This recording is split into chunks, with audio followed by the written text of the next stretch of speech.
Lions Den, what's good? It's your boy Rose. Congratulations to Terrence Crawford for a job well done against Julius and Indongo. Most of us thought that Terrence Crawford was going to win this fight, but I didn't think it was going to be that easy, man. Terrence Crawford is just too damn good, man. But both guys need to be commended for coming together and making this fight happen. Julius and Indongo as well. He went out of his way to come all the way from Africa to view Terrence Crawford in his last fight and to get people talking about this. So he made an effort to make this fight happen when he didn't really have to do that. You know, this was a dangerous fight for him to take, and he took it in a heartbeat, and I think that he should be proud and he should be commended for that, regardless of what happened to him tonight. You know, he was just in there with the guy who's just too damn good, man. Terrence Crawford, he looked very relaxed, very comfortable in there the entire night. And it's like he said after this fight at ringside with Andre Ward and Teddy Atlas, he says, I don't even feel like I've been in a fight. And he damn sure didn't look like he was in one. Very, very easy night for him to become the undisputed 140-pound champion.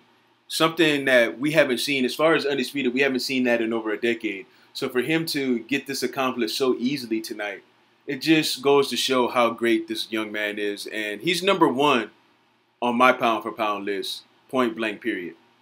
I understand the arguments for Andre Ward. He's definitely there as well, so I don't have any problem if you have Andre Ward there.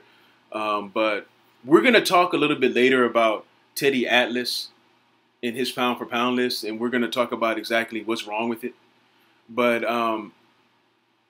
Terrence Crawford, I think, accomplishing this, something that hasn't been done in so long, I think that he definitely deserves to be number one pound-for-pound over Andre Ward.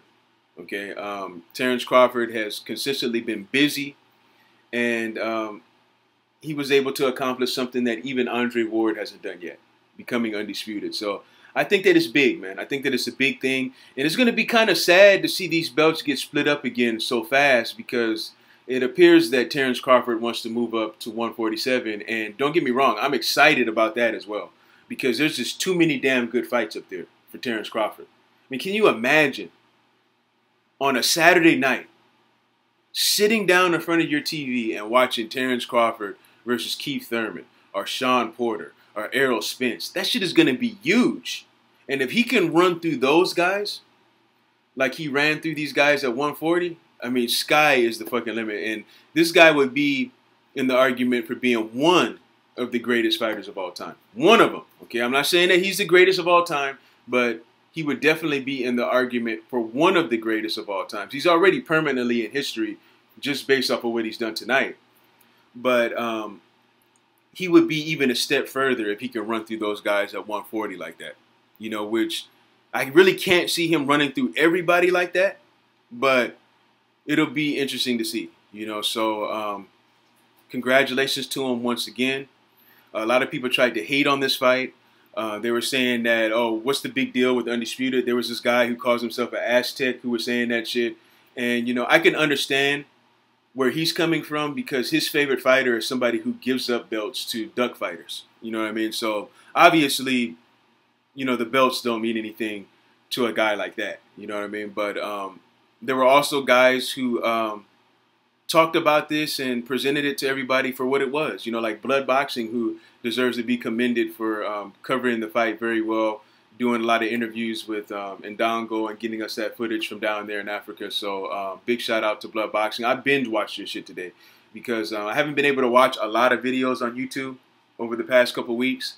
But I made sure to go to Blood Boxing's channel and watch all of the work that he did before I watched this fight tonight. And great job, Blood. So thank you for that.